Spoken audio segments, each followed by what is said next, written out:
ओम श्री परमात्मने नमः। अध्याय 14 त्रिगुण विभाग योग। श्री भगवाने कहूँ, वળી હું તને સર્વ જ્ઞાનોથી ઉત્તમ એવું પરમ જ્ઞાન કહું છું, જેને જાણવાથી સર્વ મુનિઓ અહીં પરમ સિદ્ધિને પામે છે। આ જ્ઞાનનો આશ્રય કરીને મારા રૂપને પામવાથી તેઓ બ્રહ્માંડની ઉત્પત્તિમાં પણ ઉત્પન્ન થતા નથી કે પ્રલય વખતે દુઃખ પામતા નથી। મારું ગર્ભાશય તે મહાન બ્રહ્મ છે અને તેમાં હું ગર્ભ મૂકું છું। તેમાંથી હે ભારત, સર્વ પ્રાણીનો જન્મ થાય છે। હે કુંતીપુત્ર, સર્વ ગર્ભાશયમાં જે આકૃતિઓ ઘડાય છે તેઓનું મહાન ગર્ભાશય બ્રહ્મ છે અને તેઓને ગર્ભના પિતા હું છું। સત્વ, રજસ અને તમસ એ ગુણો પ્રકૃતિથી ઉત્પન્ન થયેલા છે। હે મહાભાવો, તે ગુણો આ દેહમાં અવિનાશી દેહને બાંધે છે।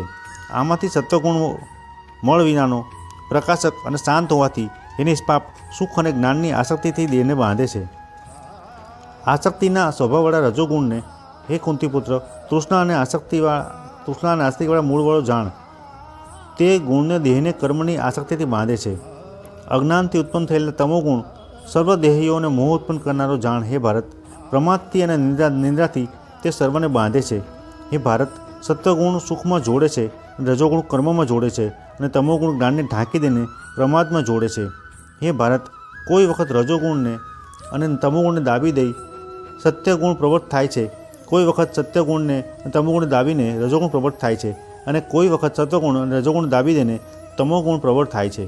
જ્યારે આ દેહમાં સર્વ દ્વારોમાં, ઇન્દ્રિયોમાં તથા અંતઃકરણોમાં જ્ઞાનરૂપી પ્રકાશ પ્રગટ થાય છે, ત્યારે સત્વગુણની વૃદ્ધિ થાય એમ જાણવું।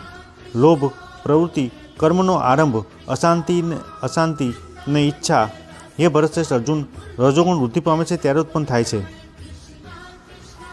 હે કુરુનંદન, અપ્રકાશક, અપ્રવૃદ્ધિ, પ્રમાદ તેમજ મોહ અને આ તમોગુણ વધ્યો હોય ત્યારે ઉપજે છે। જ્યારે સત્વગુણ વધ્યો હોય ત્યારે પ્રાણી મરણ પામે તો ઉત્તમ જ્ઞાનીઓના નિર્મળ લોકને પામે છે। રજોગુણની વૃદ્ધિ હોય તે સમયે જો તેનો દેહ નાશ પામે તો તે કર્મની આસક્તિવાળાઓમાં જન્મ લે છે અને જો તમોગુણની વૃદ્ધિ હોય તે સમયે તેનો દેહ નાશ પામે તો તે મૂંગા પ્રાણીઓમાં જન્મ થાય છે। સારા કર્મનું ફળ સાત્વિક અને નિર્મળ છે, રજોગુણના કર્મનું ફળ દુઃખ છે અને તમોગુણવાળા કર્મનું ફળ અજ્ઞાન છે। સત્વગુણથી જ્ઞાન ઉત્પન્ન થાય છે અને રજોગુણથી લોભ ઉત્પન્ન થાય છે અને તમોગુણથી પ્રમાદ, મોહ અને અજ્ઞાન ઉત્પન્ન થાય છે। સત્વગુણવાળા ઊંચી ગતિને પામે છે, રજોગુણવાળા મધ્યમાં રહે છે અને નીચ વૃત્તિમાં રહેલા તમોગુણવાળા અધોગતિને પામે છે। જ્યારે દ્રષ્ટા ગુણ સિવાય બીજા કોઈને કર્તારૂપ દેખાતો નથી અને ગુણોથી પર એવા પરમાત્માને જાણે છે, તે મને પામે છે। જીવ જ્યારે દેહને ઉત્પન્ન કરનાર આ ત્રણેય ગુણોને તરી જઈને જન્મ મરણના, વૃદ્ધાવસ્થાના અને દુઃખમાંથી મુક્ત થાય છે ત્યારે તે મોક્ષરૂપી અમૃતનું પાન કરે છે। અર્જુને કહ્યું, હે પ્રભુ, આ ત્રણેયને જે તરી જાય છે તેના શા ચિહ્નો છે, તેનું વર્ણન કેવું હોય છે અને આ ત્રણેય ગુણને કેવી રીતે જાય છે? શ્રી ભગવાને કહ્યું,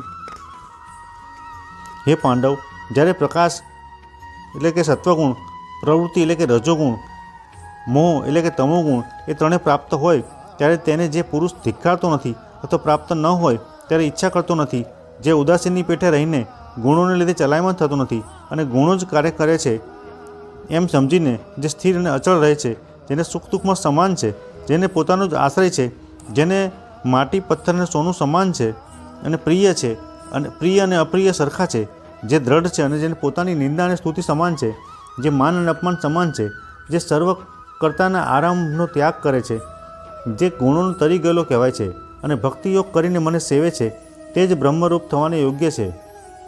કારણ કે હું બ્રહ્મનું, મોક્ષનું, અવૈકારિક શાશ્વત ધર્મનું અને અનંત સુખનું ધામ છું। ગુણત્રય વિભાગ નામનો 14મો અધ્યાય સંપૂર્ણ।